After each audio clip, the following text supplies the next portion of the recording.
Al advertir que un eventual triunfo del candidato republicano Donald Trump a la presidencia de los Estados Unidos puede tener un impacto negativo para México en términos migratorios, el subsecretario de Población, Migración y Asuntos Religiosos de la Secretaría de Gobernación, Humberto Roque Villanueva, aseveró que el gobierno mexicano se prepara para enfrentar la emergencia Trump, dice Roque Villanueva.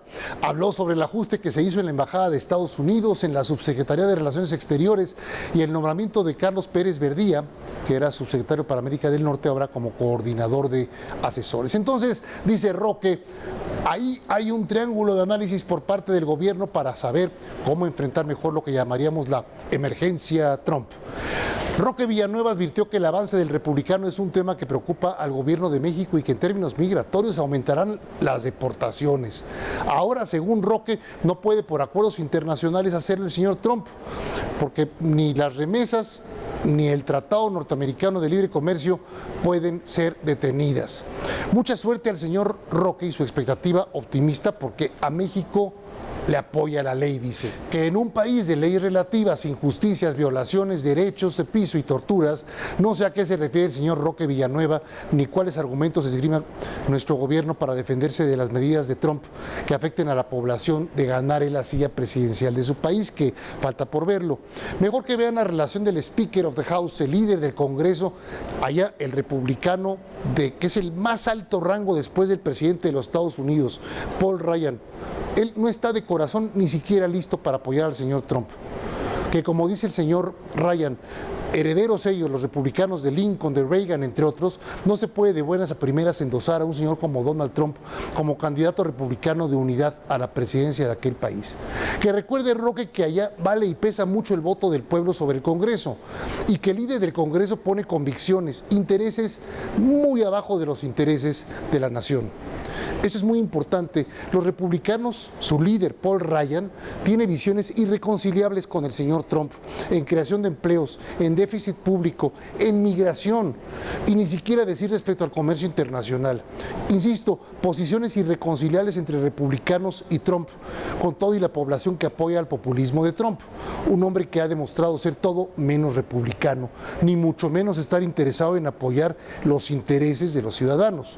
La historia, habría que decirle a Roque, nos enseña que no está cerrada la nueva relación de México con Estados Unidos, ni con los republicanos, ni con Trump. Lo cierto es que si desde hoy hay que tener mucho cuidado, hay que tenerlo con el señor Trump, pero no hacer sonar los tambores de guerra. Estados Unidos es la tierra prometida del norte, que en muchas ocasiones hemos tenido conflictos de frontera. Hemos vivido recientemente y en carne propia negociaciones financieras amargas con aquel país.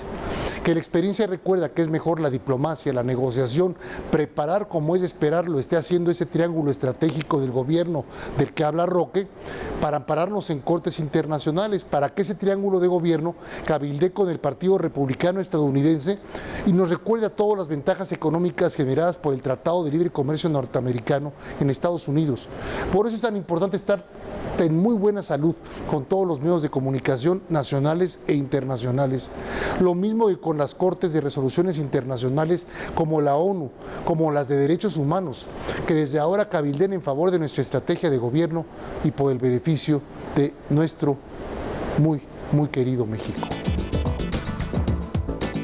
Continuamos, por supuesto, aquí en Estrategia de Negocios con el tema de qué hacer con una empresa cuando ya es empresa y tengo que prepararme para decidir si la heredo a mis familiares o si la delego cuando yo ya no pueda a nuevos profesionales o mejores profesionales que los que yo puedo conseguir en mi sangre inclusive, ¿no? Estábamos con ese tema específicamente platicando contigo, Gabriel Millán. Dentro de la empresa, eso que acabas de decir es muy importante porque hay tres grupos de interés. Está la familia, está el management o la gerencia de la empresa y están los dueños. Y si tú trazas tres círculos y los converges, se dan una múltiple cantidad de intersecciones y por lo tanto de intereses dentro de la empresa familiar. Y es ahí donde es muy importante identificar cuáles son esos intereses, porque una empresa familiar que no tiene alineados los diferentes visiones de crecimiento o la visión patrimonial o la visión empresarial dentro del negocio, entonces es ahí donde empiezan a a destruir valor. Entonces es muy importante identificarlos desde ya una empresa que tiene un tamaño de 150 o 200 millones de pesos de facturación, esos intereses empiezan a crearse. Y además nos ha tocado en ciertas transacciones, por ejemplo, cuando el dueño de la empresa dice, yo ya quiero, como en el póker, ¿no? Yo ya he hecho mis fichas y yo ya quiero... Claro.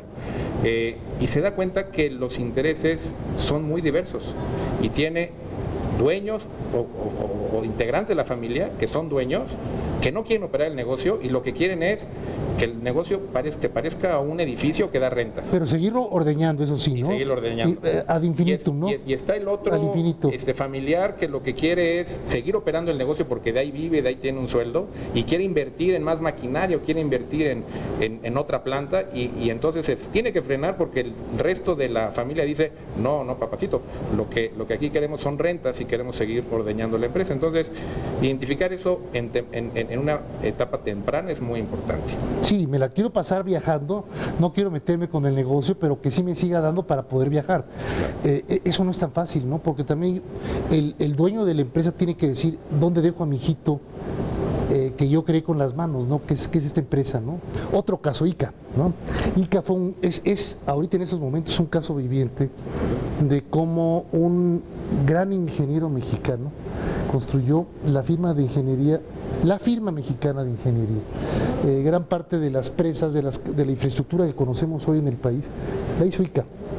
Y sin embargo, en este 2016, desde el 2015, es una empresa que corre peligro de muerte. Correcto. Y hay herederos, porque ya están trabajando hasta los nietos del dueño original, ya están trabajando en ICA. Pero te cambian los mercados. ¿Qué pasa ahí? ¿Qué haces? Sí, ese es el gran tema. ¿Ustedes ayudan ahí? ¿Pueden intervenir, meter la mano? Sí, durante mucho tiempo, sobre todo con la crisis tan fuerte, 94-95, fue una etapa donde nos tuvimos que reinventar mucho, porque nosotros crecimos, los orígenes de la firma fueron en el financiamiento de proyectos de infraestructura. De hecho, ICA fue cliente nuestro en varias operaciones.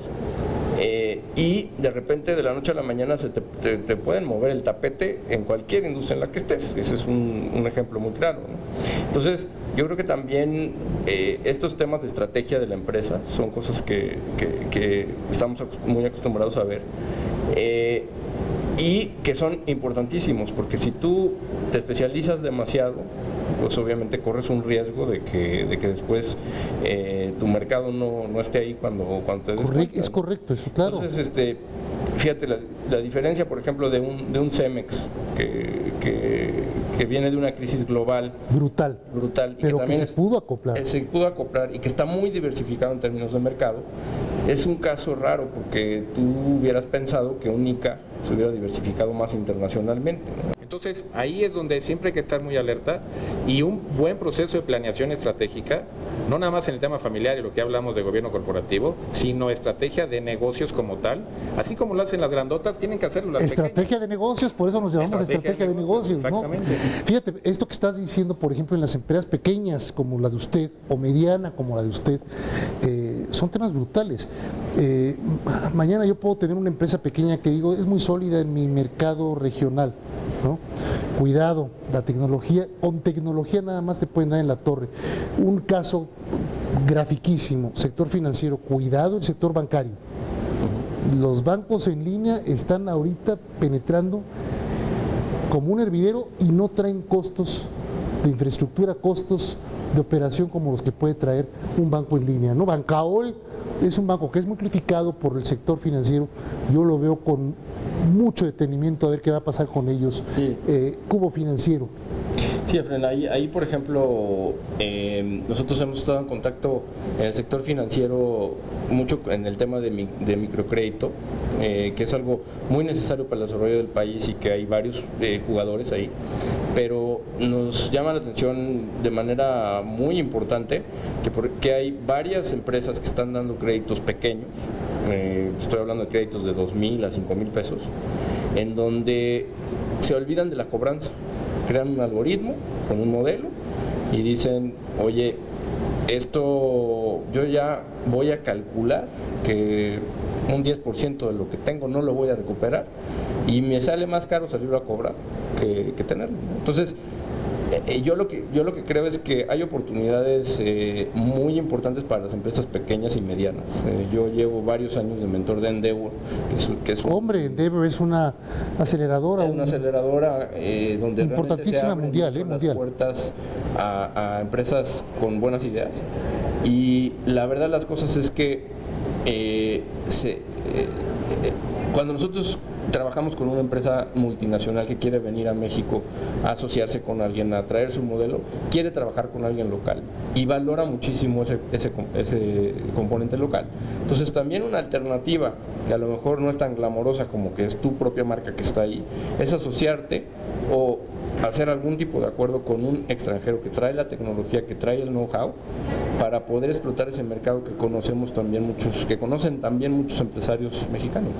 Serficor, por supuesto, si alguien está interesado en comunicarse con ustedes, dirección www.serficor.com directamente. Correcto. Ahí está apareciendo en sus pantallas, www.serficor.com, por supuesto con Gilberto Escobedo o con Gabriel Millán, los directivos, o con el asesor que les pueda tener en ese momento. Correcto. Para su pregunta, duda, lo que tengan concerniente al caso particular de su empresa. Muchas gracias. Gracias a quienes nos escriben, nos comentan por redes sociales, por Twitter. Rosenda Ruiz, qué bueno escuchar de Rosenda Ruiz. Rubén Licea, una empresa de Estados Unidos, SMB Marketing, gracias por estarnos sintonizando aquí a través de Grupo Fórmula desde Estados Unidos, y nos hablan precisamente de que les interesan nuestros puntos de vista sobre recursos, sustentabilidad, publicidad, mercadotecnia. Es que ellos seguramente manejan todos esos puntos allá, esta empresa de Estados Unidos. Gracias también a Up and Down, porque nos ve, le gustó mucho un comentario que hicimos, un retuiteo que hicimos acerca de unas perspectivas del Foro Económico Mundial, y así por el estilo tenemos muchos otros amigos. Javier Martínez Morodo, gracias por escribirnos a través de redes sociales. Rodolfo Zagaón, allá un viejo conocido nuestro desde San Francisco, California, está haciendo su maestría y nos saluda, también nos ve allá desde San Francisco, ve estrategia de negocios, gracias a la gran extensión de la cadena de Grupo Fórmula allá en San Francisco, California. Gracias a Rodolfo y a todos los demás amigos de la comunidad hispano-mexicana que nos ven a través de televisiones, a través de micrófonos de Grupo Fórmula en México y en Estados Unidos.